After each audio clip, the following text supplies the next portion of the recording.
Hey everyone, it's Jason. Welcome to a new episode or video, I guess, for Legends of the Five Rings, the card game, the living card game. For this 4-part video, we are going to go over the clan packs.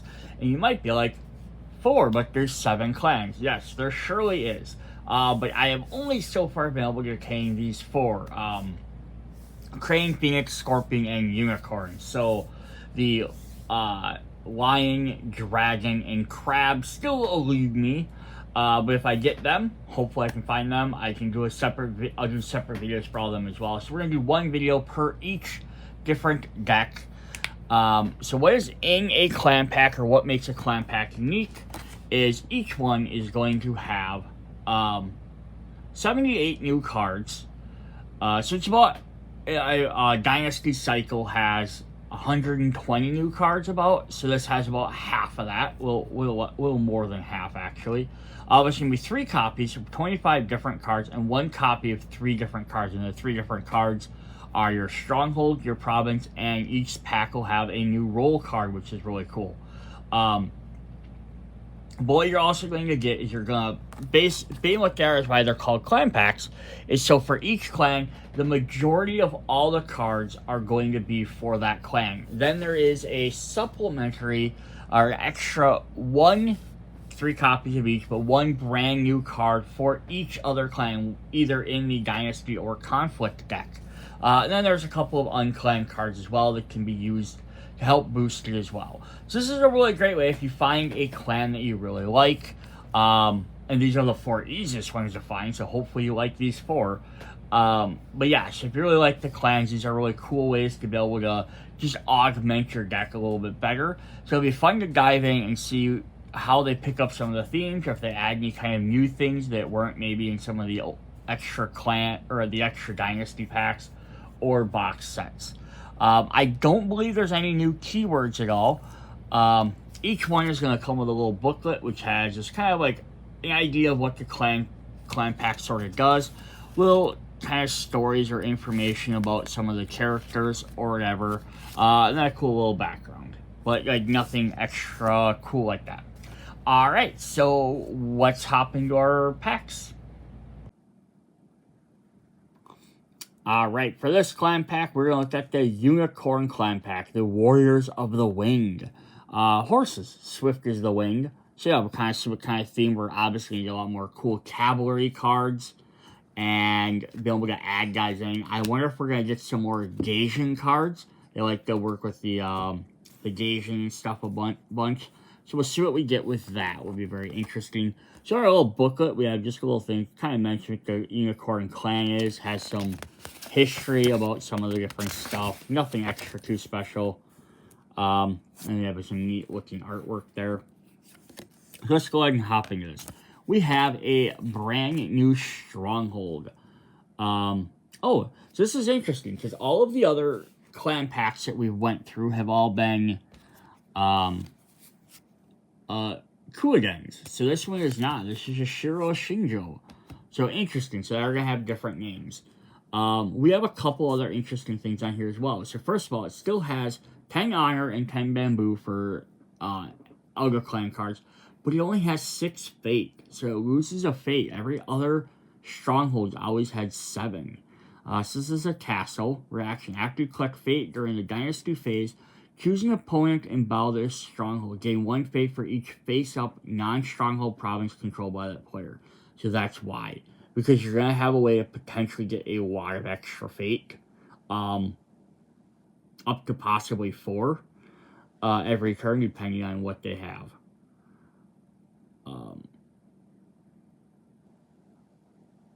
Yeah, so that's actually pretty cool. So you could end up getting potentially 10 every turn instead of the 7 the other players get. Which will really help you just play more cards. Awesome. Brand new province. We have Khan's Ordu. Reaction after this province is revealed. If the current conflict is a political, switch the conflict type. Each conflict declared displays as military instead of its normal type. So this definitely works for them. They are much more inclined to do military than to do political. Then we get the fun part. We get a brand new role card. So support of the Unicorn has a Unicorn keyword. Increase your deck building influence by 8, only spend to influence on Unicorn Clan cards.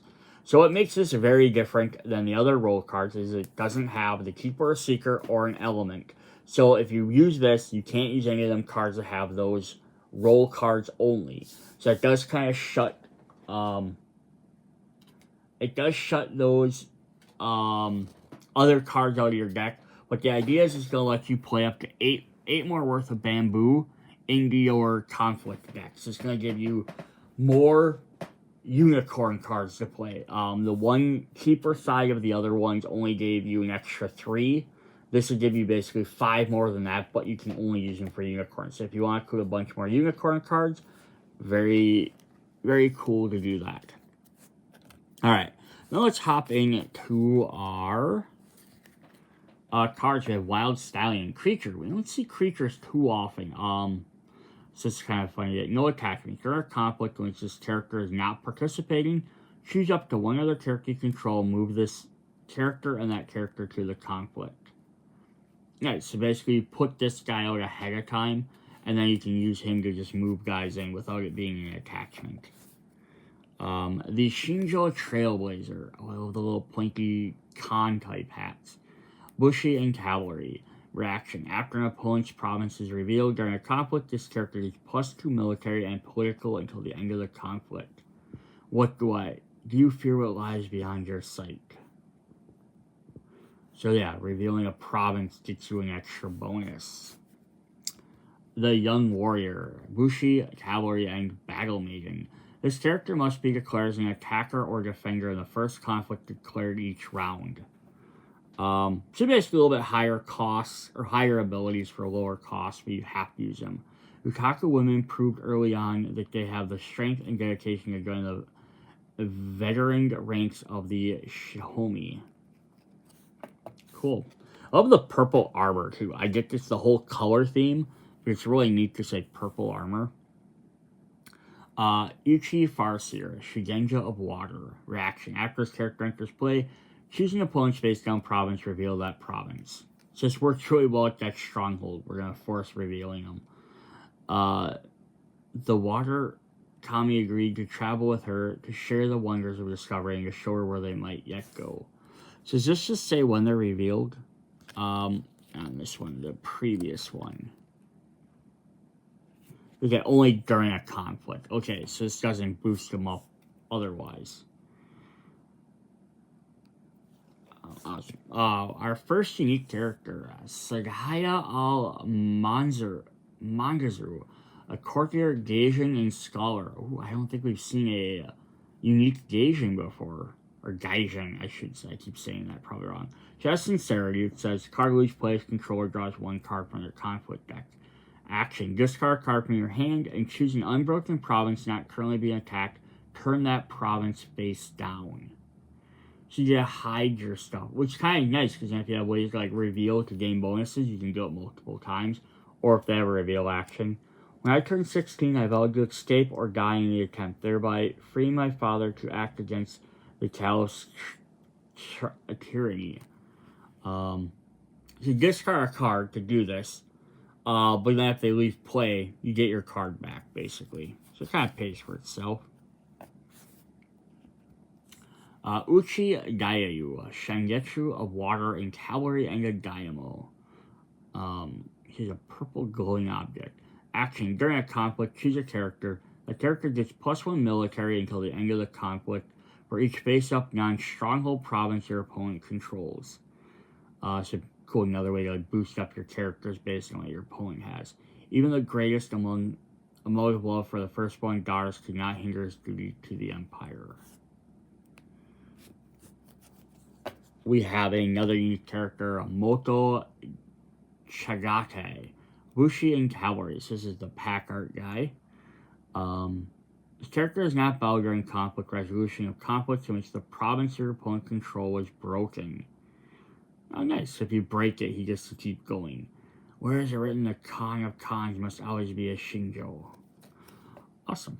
And then our last unicorn card in the Dynasty deck is Aranak. Creature, Air, Mythic Spirit. This is fun. So we saw a second mythical creature. Saw one in the Phoenix Clan deck as well. Saying all of this 666 is keeping the same cost, no attachments. They're basically great spirits, which is fun. After you play this character, choose an opponent. That player may reveal any number of his or her face down non-stronghold provinces. Then place one fate on this character for each face down province that player controls, including their stronghold province. So you already play this for 6. So you're probably not going to put too much extra fate because it's going to be hard to stay out.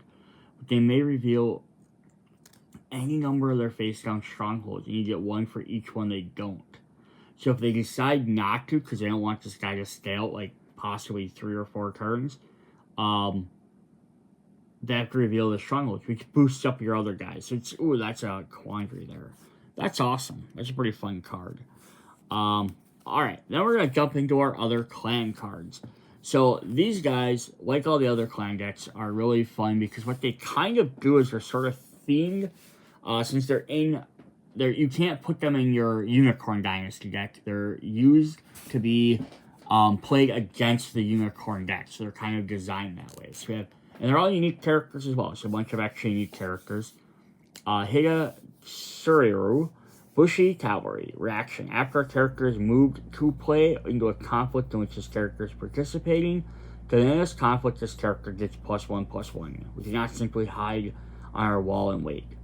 So nice. This guy, Unicorns like you just bring a bunch of extra cavalry guys in. This guy will gain bonuses against you if you do that. For the Crane Clan, we have Kakata Ryoku. Courtier and Imperial. Reaction. After a phase begins, if you have the Imperial favor, choose a character, honor that character. From the virtue of writing, gossip about the former Imperial advisor inevitably becomes irreverent praise. Interesting. So this one doesn't necessarily go too much against the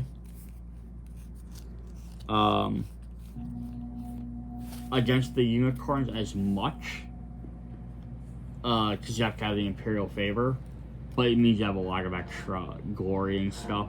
But the unicorns have a lot of twos, so this one might not be as bad. But hey, getting to honor your characters is always good. For the Green Dragons, we have Ashaka Takio. This is a Bushi reaction. After you play this character, choose a non-stronghold province. That province cannot be attacked this round. So yeah, the unicorns take a look at what you have, so this kind of helps you block that. How could it be wrong to seek the enlightenment of the S-Zumi so effortlessly possesses when we all work towards Togashi's wisdom? Alright, then we have the Phoenix. So we did not have the Lion Clan. Just noting this, so like what they do is in these clan decks is each one of the clans is always in the conflict deck instead. And it's usually kind of more like their allied team. Like these guys in the Dynasty are like their competing ones. The other one's kind of more like the group that works best with them. So Katago Nobukai for the Phoenix. We have Courtier and Daimyo. Action. During a conflict in which this character is participating, sacrifice this character. Bow each participating character. Characters cannot be moved to this conflict. Yeah, that's going to definitely shut down the unicorns. The Art of Archery is the art of letting go. For the Scorpion Clan, we have Shizuru Hayobu. It's a courtier reaction. After an opponent discards one or more cards from his or her hand due to the cost or effect of a card ability, choose that character, dishonor that character. We did have one card in there that said discard. But I don't know how often they do that, but they might have a couple. We have such pleasure to be enjoyed here. The finest wines, gardens of rare flowers, most meticulously trained geisha, all to soothe or calm your senses. It definitely hurt against other people. It's not maybe as effective against the unicorn. And then we have an unclaimed card. We have Ivory Kingdom's Unicorn, which is a rhino. That's what it's called. Gaijin creature, no attachments. Reaction. After the resolution of a conflict in which this character was attacking, if a province is broken in the conflict, immediately declare the next conflict. That conflict is a military instead of its normal type. Fat, stupid, and ugly. A perfect unicorn, a Calvin Hearn. That is awesome. So yeah, basically this big giant rhino that comes in, and if you break their province, you get to attack again. That's fun. I like that. Imagine having like 3 of those out of an army of rhinos. Alright, then we're going to hop into our conflict deck. Back to our unicorns, we have the Visiting Advisor, Courtier, and Cavalry. During a conflict in which this character is participating, shoot up to one other character you control and move this character and that character home. Oh neat, so we had the horse right off the bat in the beginning one, which lets you move characters into battle. This does the exact opposite, lets you pull guys out. She comes with foreign wisdom and leads with fresh alliances. Shinnoming Wayfinders. Bushi, Cavalry Scout. No attachment except for weapons. During a conflict, reduce the cost to play this character by 1 for each participating unicorn character you control. So this guy can become very cheap very easily. There are strange creatures that lie within the Shinnomen that are unlikely to greet us as friends. Stay on your guard. Shinjo Tatsu. We need a weapon. We have the Curved Blade. Weapon Engaging. Attach the unicorn character restricted. While cards attacking, it gives you an additional +2 military. So it has 1 normally, but if it attacks, it gets 3. Remember when things we learned in our travels, and those lessons make us valuable to the Emperor. Shinjo Ultra Sarani. For another attachment, we're going to get the Ring of Binding. So these guys like their Meshigago.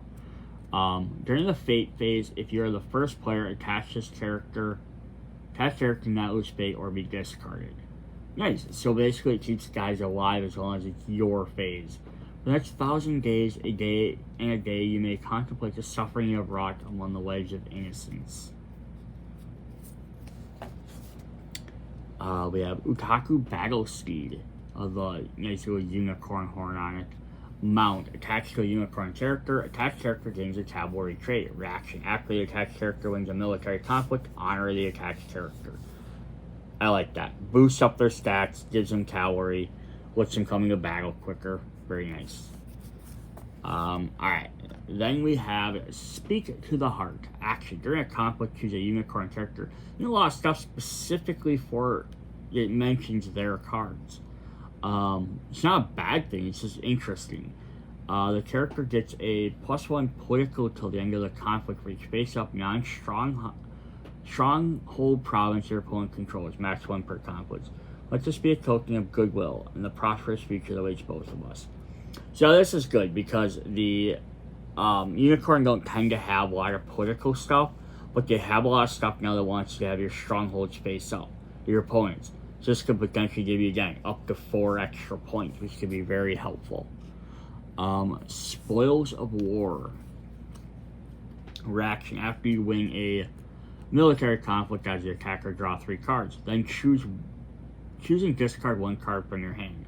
Yeah, so you had a Scorpion that punished you for discarding. This would be a card that would work against. It would be a shame to lose such craftsmen to rust. Awesome. Our last unicorn card is Warriors of the Wing. During a conflict, move each participating cavalry character you control home, then choose any number of cavalry characters you control and move them in a conflict. So yeah, remove guys and bring them back in. So kind of swap out your team as much as you want. Technically, the way you could do it is you could bring a bunch of guys back and then send some of the same people back out, which is interesting. It does say move each of them, so you have to move all of them back, but then you can choose which ones you want to send back. Cool. Then we have our other clan card. We have the Lions. We have Okama Anasaku, Bushio, and Daimyo. During each conflict, when this character is participating, it gets +3/+3 if your opponent has broken 1 or more of your provinces. So again, it really works against everything, but if the unicorn are going to be trying to break provinces as opposed to trying to go for like an honor victory, either increased honor or lowering your opponents. you dishonor yourself and your clan with its rejection, Mistress of the Impetuous Winds. What's also neat with these is because this is also the clan that sort of works the best, probably like one of the ones that works as some of the great synergy with these guys, because these guys the Lion really want to have a high military and power as well. So like you can combine that with the Unicorn, you can have a bunch of like high cost guys, big armies, just stomping through everything. Then we have some unclanked cards. We have a Compass, gauging item, gauging. I keep saying gauging item. Reaction: after your opponent's province is revealed during a conflict, which attacks characters participating with the top 3 cards of one of your decks, conflict or dynasty. You may put any number of these cards at the bottom of the deck and rest on top in any order. Interesting. So yeah, you can kind of stack your deck a little bit. And then our final card of the deck is Trading on the Sand Road. It's another gauging card. Interrupt. When the draw phase begins, skip the draw step. Each player removes top 4 cards of his or her conflict deck from the game. Until the end of the round, either player may play the removed cards as if they were in his or her hand. So interesting.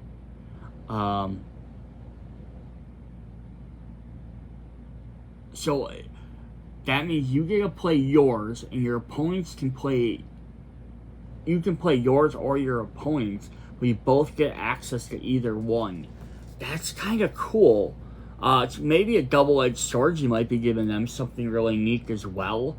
And the fact though that it's play the card, you might be playing their characters as well. If it was just like we have another one that's similar, so like you play an event from your opponent's deck. Well, the event's gonna play and then go away, so it's not a big deal. But this means they might be able to play your characters. So it's an interesting card. It might be risky to play, but definitely cool. Alright. So that's what we finally have for Warriors of the Wind. So yeah, these guys, actually, interesting enough, they didn't have a lot of cards that went their normal cavalry route of bringing guys into play that have cavalry and do that. Instead, they focused more on revealing strongholds and getting bonuses for attacking different strongholds so they get revealed. Which I think is a fun thing. I'm glad that they went a little bit different route than they didn't just expand upon and add more of the same from the old stuff. They gave them a new thing to work on. So yeah, the unclaimed cards are really neat. The other clan cards are fun if you want some extra bonuses for them, but unless you're buying the pack really cheap, I wouldn't buy them specifically for them. Unless you're really like, I really want that Crane card, and another player I'm playing with really likes unicorns, or I want to add some of the unicorn conflict cards to my deck. So that could be working. Or again, like the lion, maybe if you're doing a lion deck, you want to add unicorns to tie in. So that could be really cool. Alright, that is what we have for the clan packs. If you've watched all 4 of these, thanks for watching them all. First of all, watch all the other videos. If I can find the other 3 clan packs, I will do another video for them, maybe one at a time as I find them. See you guys later. Bye.